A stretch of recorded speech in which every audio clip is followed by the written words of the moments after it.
ପିଲାମାନେ ଆଉ ଏକ ନୂଆ ଭିଡ଼ିଓରେ ଆପଣଙ୍କୁ ସ୍ୱାଗତ। ତ ଆପଣଙ୍କର ଓଡ଼ିଶା ସବଅର୍ଡ଼ିନେଟ୍ ଷ୍ଟାଫ୍ ସିଲେକ୍ସନ୍ କମିଶନ୍ ବା OSSS ତରଫରୁ ଏକ ନୂଆ ନୋଟିସ୍ ଆସିଯାଇଛି, ଯେଉଁଟାକି ଶୁଣିଲେ ଆପଣ ଖୁସି ହୋଇଯିବେ। ଆପଣଙ୍କ ପାଇଁ ଏକ ଖୁସି ଖବର ଆସିଯାଇଛି।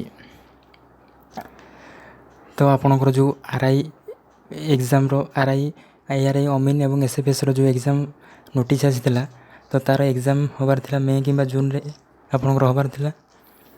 ତ ତା'ର ଡେଟ୍କୁ ଘୁଞ୍ଚାଇ ଦିଆଯାଇଛି। ତ ଏ ବିଷୟରେ ଆମେ ଡିଟେଲରେ ଡିସ୍କସନ୍ କରିବା। ତ ତା ପୂର୍ବରୁ ଭିଡ଼ିଓଟେ ଲାଇକ୍ କରନ୍ତୁ ଏବଂ ଚ୍ୟାନେଲକୁ ନୂଆ ଥିଲେ ଏବଂ ସବସ୍କ୍ରାଇବ୍ କରିଦିଅନ୍ତୁ। ତ ଚାଲନ୍ତୁ ଦେଖିବା ଏହାର ନୋଟିସ୍ କ'ଣ ରହିଛି। ତ ମୁଁ ଆସିଯାଇଛି ଅଫିସିଆଲ୍ ୱେବସାଇଟ୍ର OSSSର ଅଫିସିଆଲ୍ ୱେବସାଇଟ୍। ତ ଆପଣମାନେ ଦେଖିପାରୁଥିବେ, ଏଇଟା ହେଉଛି OSSSର ଯେଉଁ ରିକ୍ରୁଟମେଣ୍ଟ କ୍ୟାଲେଣ୍ଡର ରହିଛି। ତ ଆପଣ ଏଠି ଦେଖିପାରୁଥିବେ ଯେଉଁ ଲାଇଫ୍ ଷ୍ଟକ୍ ଇନ୍ସପେକ୍ଟର ଫରେଷ୍ଟର ଏବଂ ଫରେଷ୍ଟ ଗାର୍ଡ଼ର ଯେଉଁ ଏକ୍ଜାମ୍ ହେଇଥିଲା 24 ଏପ୍ରିଲରୁ 7 ମେ ମଧ୍ୟରେ ଆପଣଙ୍କର ହୋଇଥିଲା। ତ ଏହାର ଫିଜିକାଲ୍ ମଧ୍ୟ ଜୁଲାଇରେ ରହିଛି।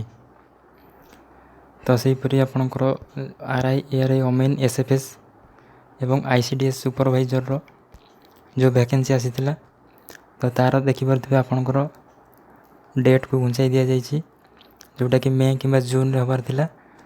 ଏହାର ପ୍ରିଲିମ୍ସଟା ସେଇଟା ଅଗଷ୍ଟ କିମ୍ବା ସେପ୍ଟେମ୍ବରରେ ହେବ। ତ ନିହାତି ଆପଣଙ୍କ ପାଇଁ ଏକ ଖୁସି ଖବର।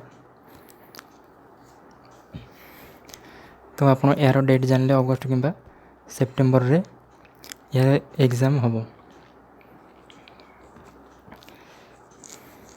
ଏବଂ ଯଦି ଆପଣଙ୍କର OSSSର CGLର ମଧ୍ୟ ଆପଣଙ୍କର ଯେଉଁ ଡେଟ୍କୁ ଡିକ୍ଲେୟାର କରିଦିଆଯାଇଛି।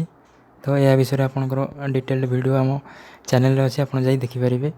ଏବଂ OSSSର ଯେଉଁ CHSL ଆସିଥିଲା, CHSL ମଧ୍ୟ କମ୍ପ୍ଲିଟ୍ ଡିଟେଲ୍ସ ଭିଡ଼ିଓ ରହିଛି ଆମ ଚ୍ୟାନେଲରେ, ତ ଆପଣ ତାହାକୁ ଯାଇ ଦେଖିପାରିବେ। ତ ଏହା ଥିଲା ଡିଟେଲ୍ ଇନଫର୍ମେସନ୍। ଭିଡ଼ିଓଟି ଭଲ ଲାଗିଥିଲେ ଲାଇକ୍ କରିବେ ଏବଂ ସାଙ୍ଗମାନଙ୍କୁ ସେୟାର କରିବେ ଏବଂ ଚ୍ୟାନେଲକୁ ନୂଆ ଥିଲେ ଏବେ ହିଁ ସବସ୍କ୍ରାଇବ୍ କରିଦିଅନ୍ତୁ।